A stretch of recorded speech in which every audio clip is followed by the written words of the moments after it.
Good morning मेरे प्यारे बच्चों। कैसे हैं आप लोग? आशा करता हूँ आप लोग बहुत अच्छे होंगे। तो मेरे प्यारे बच्चों, पुनः पहुँच चुके हैं हम केमिस्ट्री के चैप्टर 2 के आंकिक क्वेश्चन पर, जो बहुत ही मोस्ट इम्पॉर्टेंट क्वेश्चन है। तो प्यारे बच्चों, अगर आप लोग हमारे रिस्क स्टडी यूट्यूब चैनल पर नए हैं तो चैनल को सब्सक्राइब करें, बेल आइकन को जरूर दबाएं। चलिए प्यारे बच्चों, अब हम बात करते हैं कि क्वेश्चन हमारा क्या कह रहा है। तो प्यारे बच्चों, हमारा जो क्वेश्चन है कुछ इस प्रकार है कि दुर्बल विद्युत अपघट्य किसे कहते हैं? बताइए कि लिथियम ब्रोमाइड लिथियम ब्रोमाइड के जलीय विलयन की अनंत तनुता पर मूलर चालकता क्या होगी, जबकि lithium ion L I plus व बी आर माइनस की आयनिक चालकता क्रमशः 38.7 सेकेंड सेंटीमीटर मूल इनवर्स एवं 78.40 सेकेंड सेंटीमीटर स्क्वायर मूल इनवर्स है। तो बच्चों, आप लोग क्वेश्चन को दोबारा एक बार पढ़ लीजिएगा, आप लोग को क्वेश्चन प्रॉपर तरीके से समझ में आ जाएगा। तो बच्चों, हमारा जो क्वेश्चन कह रहा है कुछ इस प्रकार है कि दुर्बल विद्युत अपघट्य किसे कहते हैं। तो मेरे प्यारे बच्चों, इससे पहले मैंने दुर्बल विद्युत अपघट्य के डेफिनेशन को भी बहुत ही प्रॉपर तरीके से पढ़ा दिया है। अगर आप लोगों ने दुर्बल विद्युत अपघट्य का डेफिनेशन नहीं पढ़ा हुआ है तो आप लोग इस वीडियो के डिस्क्रिप्शन बॉक्स में जाइएगा, वहाँ पर आप लोग को प्रॉपर तरीके से दुर्बल विद्युत अपघट्य के जलीय विलयन का डेफिनेशन मिल जाएगा। तो प्यारे बच्चों, आप लोग इस वीडियो के डिस्क्रिप्शन बॉक्स में जाइए, वहाँ पर आप लोग को सब कुछ अवेलेबल होगा। चलिए प्यारे बच्चों, हम एक बार पुनः बता देते हैं कि दुर्बल विद्युत अपघट्य क्या होता है। तो प्यारे बच्चों, वे विद्युत अपघट्य क्या बच्चों? वे विद्युत अपघट्य जिसे जल में घोलते हैं तो कुछ समय के बाद या आंशिक रूप से आयनित होते हैं, दुर्बल विद्युत अपघट्य कहलाते हैं। प्यारे बच्चों, ऐसे पदार्थ को हम जल में घोलें जिनके कुछ अवशेष के रूप में नीचे कण बच जाते हैं। क्या बच्चों? अवशेष के रूप में कुछ कण बच जाते हैं और कुछ घुलते तो हैं लेकिन बहुत देरी से साथ घुलते हैं। क्या बच्चों? घुलते हैं लेकिन बहुत देर के साथ घुलते हैं, उसी को क्या बोलते हैं? उसी को बोलते हैं दुर्बल विद्युत अपघट्य। ऐसे पदार्थ जिन्हें हम जल में घोलें तो वह धीरे धीरे घुले। क्या बच्चों? वह धीरे धीरे घुले लेकिन पूरी तरह से ना घुले, उसी को हम बोलते हैं दुर्बल विद्युत अपघट्य। तो बच्चों, वे विद्युत अपघट्य जिसे जल में घोलते हैं तो कुछ समय के बाद और आंशिक रूप से आयनित होते हैं, मतलब घुलते हैं, दुर्बल विद्युत अपघट्य कहलाते हैं। जैसे कि acetic acid CH3 bond COOH। बच्चों, ये जो एसिटिक एसिड होता है उसे जल में घोलते हैं तो यह बहुत देर में घुलता है। चलिए बच्चों, अब हम बात करते हैं इसके न्यूमेरिकल क्वेश्चन की। किसी बच्चों, अब हम बात करते हैं इसके न्यूमेरिकल क्वेश्चन की। तो पहले बच्चों, जो जो हमारा न्यूमेरिकल क्वेश्चन है कुछ इस प्रकार से है कि लिथियम की मूलर चालकता। क्या बच्चों? लिथियम की मूलर चालकता, लिथियम आयन व बेरियम। क्या बच्चों? बेरियम बी आर माइनस की आयनिक चालकता। तो पहले हम ज्ञात करेंगे लिथियम की, फिर बात करेंगे बेरियम की। किसके बच्चों? बेरियम ब्रोमाइड की। किसी बच्चों? बेरियम या ब्रोमाइड की।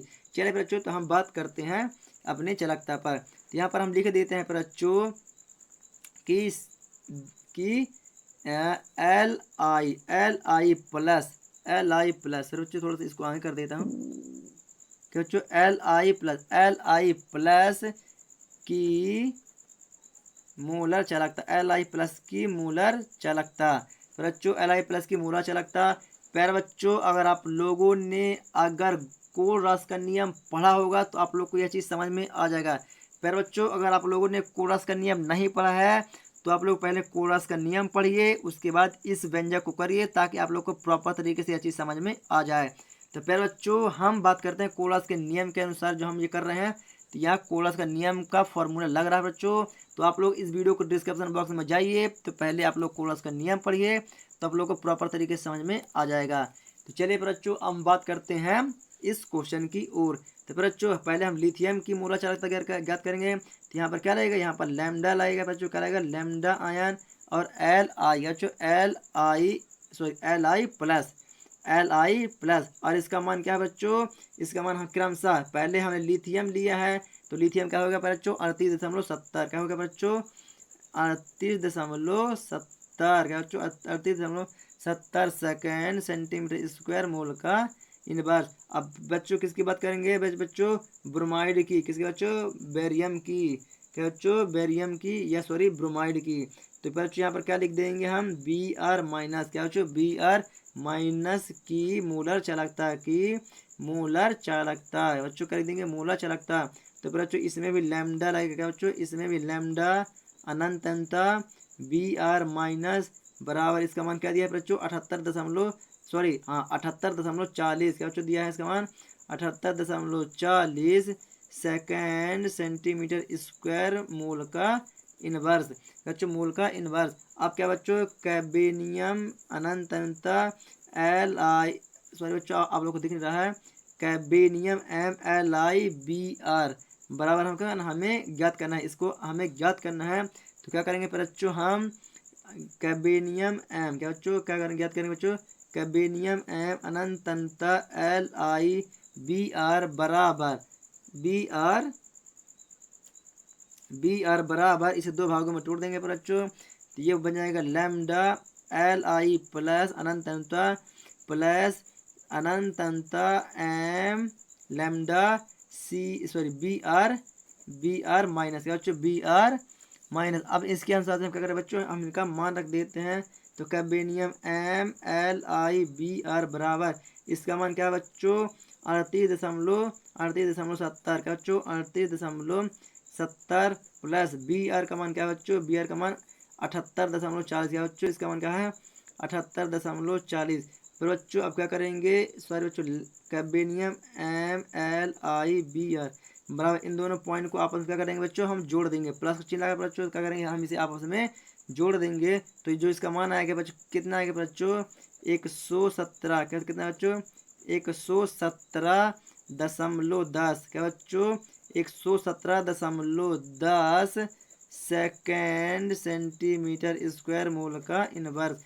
यही हमारा क्या बच्चों, यही हमारा क्या है आंसर, क्या बच्चों यही हमारा क्या है बच्चों, यही हमारा आंसर है। तो आशा करता हूँ प्यारे बच्चों आप लोग इसे प्रॉपर तरीके से समझ गए होंगे। तो प्यारे बच्चों अगर आप लोग को समझ में आया है तो प्लीज़ हमारे रिस्क स्टडी यूट्यूब चैनल को सपोर्ट करें और कमेंट सेक्शन में बताएं कि आप लोग को यह चीज़ कैसा लगा। आइए प्यारे बच्चों अब हम चलते हैं अपनी नोट्स कॉपी पे। तो पहले तो प्यारे बच्चों आप लोग दुर्बल विद्युत अपघट्ट किसे कहते हैं, दुर्बल विद्युत अपघट्ट के आप लोग डेफिनेशन को लिख लीजिएगा। उसके बाद आप लोग लिथियम की मूल चालकता, फिर बेरियम की मूल चालकता आप लोग इसे सेंटेंस के रूप में जमा के लिख लीजिएगा। तो फिर बच्चों जैसा मैंने अपनी नोट्स कॉपी में लिखा है बस सेम टू सेम आप लोग को ऐसा ही अपनी नोट्स कॉपी में जमा करके लिखना है। तो फिर बच्चों पहले हमने लिथियम की मूल चालकता को लिख लिया यहाँ पर 38.70 सेकेंड सेंटीमीटर इनवर्स। उसके बाद बेरियम की मूल चालकता को हमने सेंटेंस को जमा के BR माइनस करके हमने 78.40 सेकेंड सेंटीमीटर हमने इसका मान लिख चुके हैं। और लिथियम ब्रोमाइड को हमें क्या करना है, हमें ज्ञात करना है। तो हमने क्वेश्चन मार्क लगा लिया है और यहाँ पास हमने कोलरास के नियम के फॉर्मूले का उपयोग किया बच्चों, किसका बच्चों, कोलरास के नियम के फॉर्मूले का उपयोग किया बच्चों। तो कैबेनियम MLI BR मतलब लिथियम ब्रोमाइड, लिथियम बच्चों लिथियम लैम्डा प्लस ब्रोमाइड, बच्चों ब्रोमाइड अलग अलग हमने इसे तोड़ दिया है और हमने इनका मान पहले से निकाल के रखा हुआ है बच्चों। तो हमने लिथियम का मान लिए रखा है बच्चों 38.70, तो हमने लिथियम का मान 38.70 रख दिया है बच्चों, प्लस ब्रोमाइड ब्रोमाइड का मान क्या है बच्चों 78.40 ब्रोमाइड का मान है बच्चों। अब इन दोनों मान को क्या कर बच्चों, हम इन दोनों को आपस में जोड़ दिए हैं, क्या बच्चों 38.78 प्लस 78 बच्चों 70 है, क्या बच्चों यहाँ पर, सॉरी बच्चों 70 क्या बच्चों 78 नहीं, यहाँ पर 70 है, सॉरी बच्चों सॉरी क्या बच्चों 70 है, 78 नहीं क्या बच्चों 70 है। 38.70 प्लस 78.40 इन दोनों को हम आपस में जोड़ दिए बच्चों। तो हमारा क्या बना बच्चों 117 बच्चों क्या 117.10 सेकेंड सेंटीमीटर स्क्वायर मोल का इनवर्स। तो प्यारे बच्चों ये रहा हमारा आंसर। तो आशा करता हूँ प्यारे बच्चों आप लोग को यह चीज़ प्रॉपर तरीके से समझ में आ गई होगी। प्यारे बच्चों अगर आप लोग को यह चीज़ समझ में आई है तो प्लीज़ आप लोग वीडियो को लाइक करें और ज़्यादा से ज़्यादा इसे शेयर करें ताकि उन बंदों तक पहुँच जाए जिन बंदों की यह वीडियो की ज़रूरत है। चलिए प्यारे बच्चों अब हम लोग मिलेंगे आप लोग के साथ एक नेक्स्ट न्यू वीडियो के साथ, तब तक के लिए जय हिंद, वंदे मातरम।